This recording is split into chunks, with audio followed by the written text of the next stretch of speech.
As part of AWS Zero to Hero series. Today we are going to looking at buying a domain and then how we can connect this to AWS Route 53 and then we can create these records and then we can test it out. So if you jump in here, go to GoDaddy. So create an account if you don't have any. Then look for the domain. So if you go with AWS Hero 2, just look for any domain. So what I would suggest, if you don't want to spend too much money on here, so you can go with the dot shop. So any domain that ends with a dot shop, so you usually get it for cheaper. So click on that. So you might think that here you can see only 1 rupee. This is for, you need to buy it for 3 years, and then only first year it's gonna cost 1 rupee. For other 2 years it's gonna be expensive. So I would highly suggest you to go with dot shop. This is the very cheaper one. So once you add it, what you can do, to choose for 1 year, though that price is gonna come down. Then click on continue to cart, and then you don't need any domain protection. So I want you guys to keep this as minimal as possible, so just as cheap as possible. And then you can see 90 rupees, but once you click on checkout, it's gonna add you some taxes as well. So after taxes, so basically if you don't have this GST, if I remove it, for instance, if I, so this is gonna be it's gonna cost you a bit more. So that's why what you can do in the billing, you can just edit it.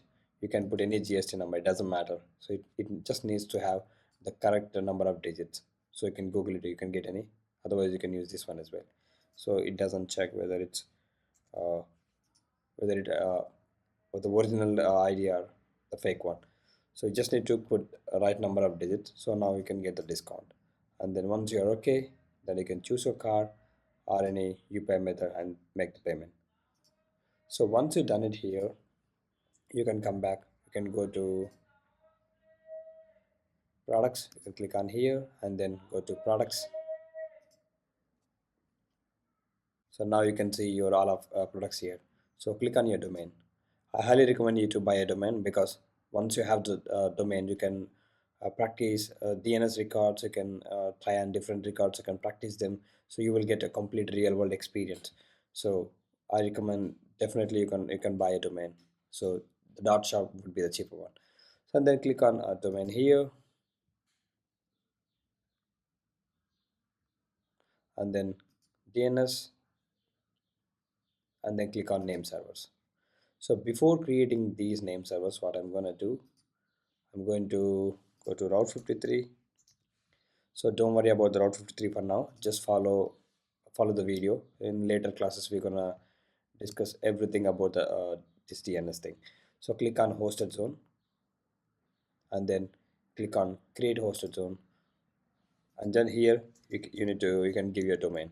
So mine is DevOps0.xyz, I think, I believe, .shop or .xyz. It's .xyz. So and then choose public hosted zone. So this is how you can if someone queries, if they come here, if they open toolbox.googleapps.com, and then if they query your domain, for instance DevOps0.xyz. So if I click on any, at the moment I don't have any sorry, my bad, it's a typo, it's a DevOps hero. So this is how they can query. So that's why you need to make it public, and then click on create. So once you create this zone, so you're gonna see name servers, 4 name servers. So how are you gonna connect your domain to AWS hosted zone?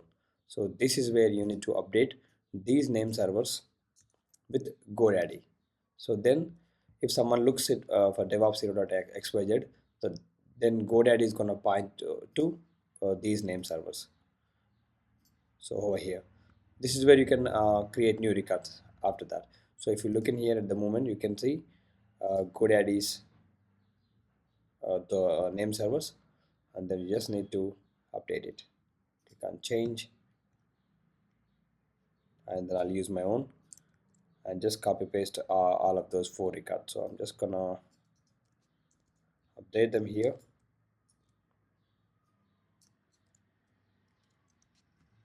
and then a couple of more,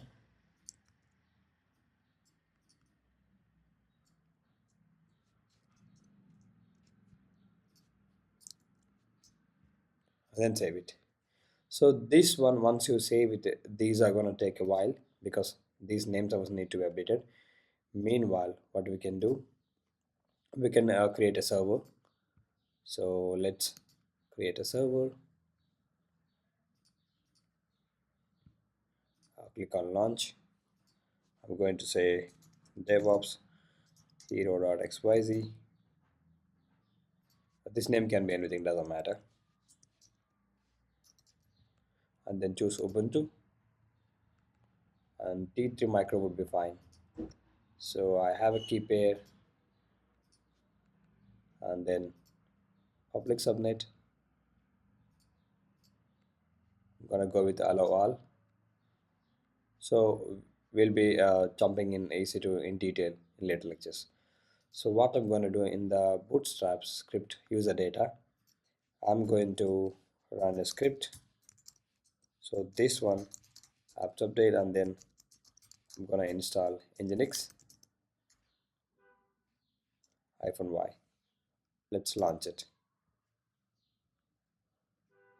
If I come back, these are, if I refresh it, you can see them here, but if you go back here in toolbox, still you can see the whole name servers. You can do this using a command as well, ns lookup. You can type hyphen type equal to name servers ns, and then put your domain DevOps Zero.xyz. It's still pointing to the whole servers, so these are going to take a while. So meanwhile, so this one is done now. If I check this IP and then check in here, so this one looks fine now. So these names are also going to take a while. So what we can do, meanwhile, we can I'm going to explain these things. So name servers, as I said, so these are it's usually look for where is this domain located. If you look in our case, DevOps hero.xyz, and then that's where we're going to create a records. So if I type DevOps hero.xyz here, DevOps hero, then it's gonna go to GoDaddy, and then GoDaddy has these name servers with them. So then GoDaddy is gonna point to here, then the request comes here. Then here we don't have any records at the moment, so we need to create a record. So a record for IPv4. So you can see here as well. If you have IPv6, you can choose AA record. So you need to update that. So in our case, we have EC2 machine with IPv4, and then I'm gonna choose a record, and then paste it, and then click on create record. So still, even though you created this record, these records are not no, these are not valid, because once it updates this name server, then only it's going to be valid. So we created that record, a record. You remember that a record for IPv4, AA record for IPv6.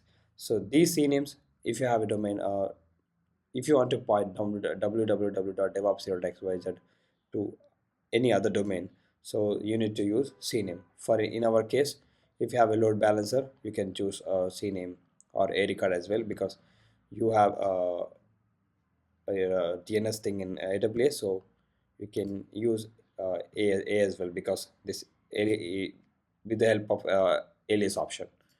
But if you do it from outside, if you want to maintain your records in GoDaddy only, then in that case you can use CNAME. In here you can create a CNAME. But don't worry about that. So just remember that CNAME is usually for from one subdomain to other domains. And then we use txt mostly for verification purposes. If you want to get a DNS HTTPS certificate, if they ask you to create some txt records, if you go with Certbot, so in that scenarios you can use txt. Even for uh, to protect your domain as well, some of the records you need to create it as part of SPF, then you can use txt.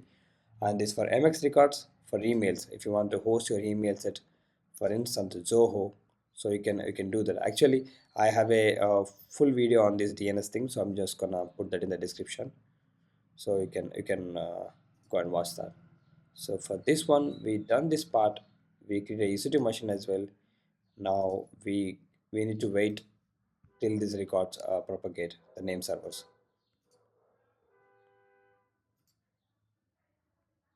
So I'm gonna pause the video here. So once I see these name servers updated, then I'll continue from there. Now if we can check in here, we got new updated records. So it took around 30 minutes to update these name servers. So if I check a record, now it's pointing to 50, that's 102. So that's this IP. So that's coming from, if I check in here, so you can see that pointing to a record to 102. So if I can refresh this page, so it's going to HTTPS by default. Browser is redirecting it. I think it's been cached. So if I open this in incognito, if I do HTTP DevOps Zero.xyz, still the browser thing. Let me open this in another browser, DevOps Zero.xyz, still redirecting to HTTPS only. Now we can see welcome to Nginx. So how we gonna set it up the HTTPS thing for now? So I'll show you that as well in here. So let's grab this IP of this machine. Let's connect it to it. Oh, we already did that, so I'm just gonna connect again. SSH Ubuntu.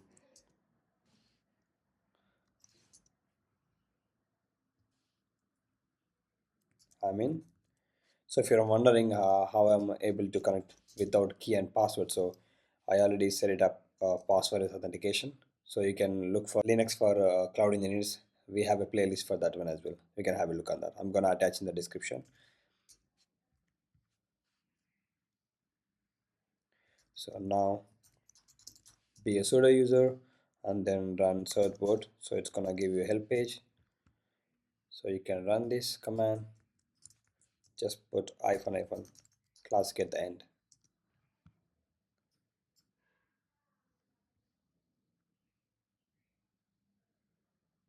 So now if you run the command certbot,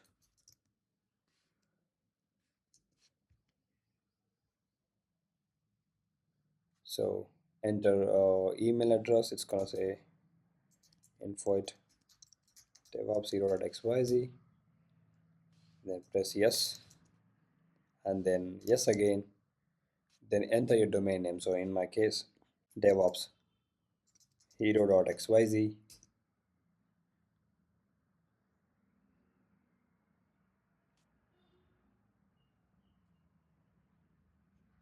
So it's gonna give us a SSL certificate. So it already gave us, so it says certificate successfully deployed. So you can see in this location. So if you go to cd2/etc and then Nginx sites enabled, you can see default page. So if you can open it,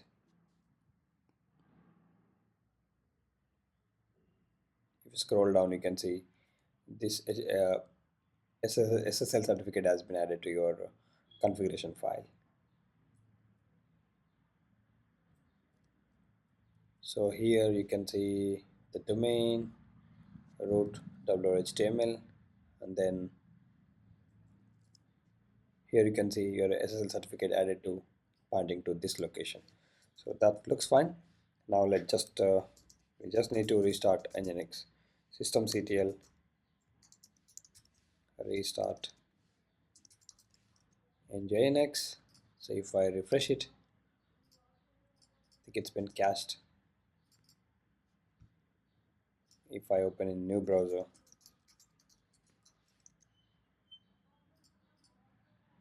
DevOps hero.xyz. So if I look nginx-t command, So that looks fine. Let's check the status of Nginx. It's running. So let me check in my mobile. Let's check this in iPhone. iPhone mirroring. I'm gonna put DevOps hero.xyz. Now I'm able to see with HTTPS. So if I check back here again, DevOps hero.xyz, some reason I'm not able to do that. So if I could open it in incognito,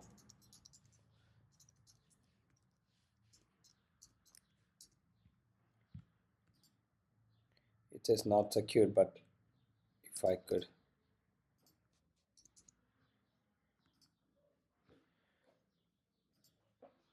so but it's working if I check it in other devices. Maybe it's been some caching issue I have. Hero.xyz. So now you can say it's working without HTTPS error. So this is how you can set this up. So that's how you can use these records. You can create a load balancer, you can do that as well, but just we mostly use only these records a lot. So we have other types of records as well, but we don't need to dig into them for now. So that's all for this video. Thank you so much for watching.